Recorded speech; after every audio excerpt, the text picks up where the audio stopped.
त्रुटि को सुधरवाने के लिए मुझे सारा काम, सारे परिवार जो उस पीड़ित परिवार है और सब लोग ऐसी अवस्था में है कि ना कोई खाना खा रहा है, ना कोई पानी पी रहा है।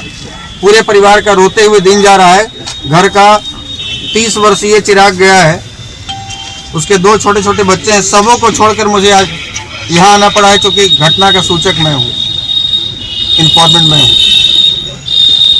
तो इस प्रकार यदि रवैया प्रशासनिक अधिकारियों की रही, यहाँ थाना प्रभारी की रही, तो लोगों का तो ये प्रशासन से विश्वास उठ जाएगा। अभी हम डीएसपी साहब के पास मिलकर ये शिकायत की है। एसपी साहब गए हुए हैं, चीफ जस्टिस महोदय आए हुए हैं, उनके साथ मधुपुर, उनसे टेलीफोनिक मेरी बात हुई है और वो जब आएंगे उनसे मिलकर ही हम वापस जाएंगे। क्या कुछ सर बात हुई? क्या एक्ट नहीं लगा है आम से दिखते हुए, और वो जो हथियार चमकाया जा रहा है, धक्का मारने के बाद करीब 1 घंटे तक इलाज के लिए जाने से रोका गया, गुंडों को बुला के और पिस्टल दिखा के, जो सीसीटीवी कैमरे में दिख रहा है। तो हथियार दिखने के बाद भी आर्म्स एक्ट का धारा क्यों नहीं लगा? हम ये पूछने आए हैं थाने में। हम ये भी पूछने आए हैं कि जो वो गुंडा है राहुल चंद्रवंशी और उसका भाई चंदन चंद्रवंशी, क्या थाना प्रभारी से गिरफ्तार नहीं हो रहा है? यहाँ के इस थाने के पुलिस प्रशासन के लोग गिरफ्तार करने में असक्षम है, और यदि असक्षम है तो ये हाथ उठा दे। 24 घंटे के भीतर किसी भी बिल में होगा, हम उसको उठा कर लेकर आके थाने में पटक देंगे। ये हम जिम्मेवारी लेते हैं। थाना प्रभारी हाथ उठाकर बोल दे कि हम नहीं गिरफ्तार कर सकते हैं, वो किसी भी बिल में छुपा होगा उसको वहां से उठवा लेंगे और 24 घंटे के भीतर थाने में लाकर पटक देंगे। आशुतोष भैया जिंदाबाद, जिंदाबाद, जिंदाबाद, जिंदाबाद, जिंदाबाद। जिंदाबाद का समय ही नहीं, मेरा भाई तो अभी मुर्दाबाद हो गया। हम यहाँ न्याय के लिए आए हैं, हमको न्याय मिलना चाहिए।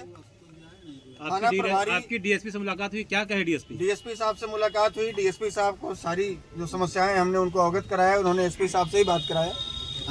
एसपी साहब बोले हैं कि ठीक है, हम मधुपुर से आते हैं, चीफ जस्टिस साहब के साथ में है, उसके बाद हम एक बार मिलके आपसे बात करें। क्या लग रहा है आपको? क्या कोई कुछ छुपाया जा रहा है क्या प्रशासन? बिल्कुल छुपाया जा रहा है। थाना प्रभारी की 100% संलिप्तता है। जहां घटना स्थल है वहां रात में लाइट बुझाकर, टॉर्च जलाकर सबूत को मिटाने का प्रयास किया गया इस थाने की तरफ से। जो लड़का 18 साल से ऊपर उम्र का है, उसके पास ड्राइविंग लाइसेंस नहीं है, 150 की स्पीड में किसी को रौंद कर चला जाता है और उसको गिरफ्तार करने के बाद दामाद की तरह उसको ऑफिसर के ऑफिस में बैठाया जाता है। जब मैं सुबह आया तो देखा, पूछा कि भाई वो गिरफ्तार लड़का कहाँ है? तो यहाँ जो ड्यूटी पर सिपाही थे उन्होंने कहा कि साहब के कमरे में बैठे हुए। हमने कहा कि ये कौन लगता है आपका, क्यों कमरे में बैठा है? तो मासूम है। ये यहाँ के स्टाफ का स्टेटमेंट था कि मासूम है, और वो मासूम न जाने कितने मासूमों की जिंदगी खराब कर दिया। 3 दिन पहले वो 18 वर्ष अपना जन्मदिन भी मनाया है। हमारे घर के 2 मासूम बच्चे, आलोक के बेटे, वो जो एक 3 साल का है और एक 6 साल का है, मासूम वो है या इनके नज़र में वो मासूम है जिसने उनके पिता को रौंद दिया गाड़ी से? ये प्रशासन के लोग उसको मासूम नहीं देख रहे हैं, उसको न्याय दिलाने में ये पीछे हट रहे हैं, क्योंकि हमें लगता है कि उसके साथ मिले हुए हैं, और ये उसको मासूम बता रहे हैं जिसने गाड़ी चढ़ा दी। जान ले ली, किसी के बाप की जान ले ली, किसी के भाई की जान ले ली। क्या प्रशासन किसी दबाव में काम कर रहा है? अब प्रशासन दबाव में काम कर रहा है कि मिली भगत में काम कर रहा है, ये तो प्रशासन के अधिकारी बताएंगे। हम यही पूछने के लिए थाने में आए हैं कि आप दबाव में काम कर रहे हैं कि आप मिली भगत में या कुछ घूस लिए हुए हैं। सर जेएमएम का वो कार्यकर्ता है एक पार्टी के, सत्ताधारी पार्टी के, और आप भी सर कई बार, क्या आपको कोई और भी चीजों बात हुई? ये कहना है कि जेएमएम का कार्यकर्ता हो या भाजपा का कार्यकर्ता हो या कांग्रेस का हो या किसी का हो, ये किसी को अधिकार है क्या कि किसी को रौंद कर चला जाए? और यदि ठीक है, तुम कहते हो कि भाई गलती से रौंद दी, भाई गलती से नहीं रौंदा है तो तुम्हारा फर्ज बन रहा था, यदि मेरे बेटे ने गलती की और मैं घटना स्थल पे पहुंच गया तो मेरा फर्ज बनेगा कि जो घायल है पहले उसको उठा के हॉस्पिटल में इलाज करवाएं। लेकिन तुम 1 घंटे तक मेरे भाई को हॉस्पिटल में नहीं जाने दिए। जिस समय वो पड़ा हुआ था एक्सीडेंट की अवस्था में, जब वो घायल था, अभी डीएसपी साहब ये बात कह रहे हैं कि जब मैं जानकारी लिया तो मुझे पता चला कि आपका भाई बोल रहा था। वो कह रहा था कि यहाँ दर्द हो रहा है, इधर पैर पकड़िए, इधर हाथ सीधा कीजिए। जब वो बोल रहा था इसका मतलब है कि 1 घंटे के भीतर यदि इलाज हो जाती तो बच जाता।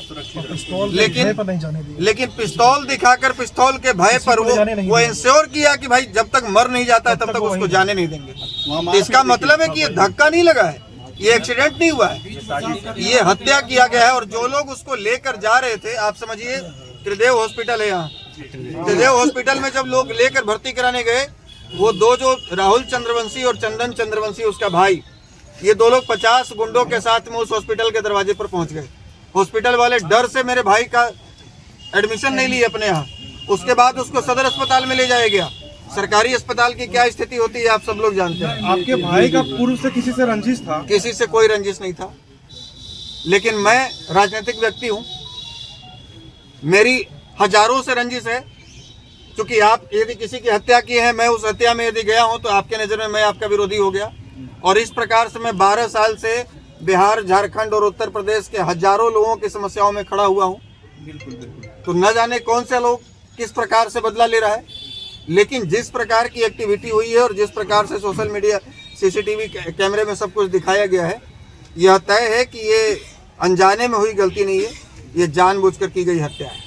आगे की क्या रहेगी आपकी? आगे तो हम सबसे पहले न्यायालय पर भरोसा करते हुए, प्रशासनिक अधिकारियों पर भरोसा करते हुए, चूँकि हम लोग खुद प्रशासन और न्याय को मानने वाले लोग हैं, पहले इन पर भरोसा करते हुए हम इनसे उम्मीद करने आए हैं, इनसे उम्मीद लगाने, गुहार लगाने आए हैं और सुप्रीम कोर्ट तक लगाएंगे।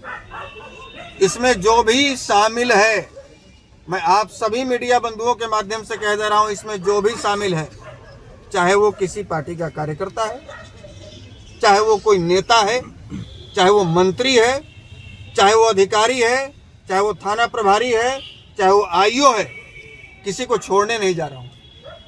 कोई नहीं बचेगा। इसके लिए मुझे अपने मरते दम तक संघर्ष करना होगा। हम संघर्ष करेंगे, लेकिन सबको टंगवाएंगे। अगर आप ये वीडियो YouTube पर देख रहे हैं तो हमारे चैनल को सब्सक्राइब कर बेल आइकन दबाएं, और Facebook पर देख रहे हैं तो हमारे पेज को लाइक करें।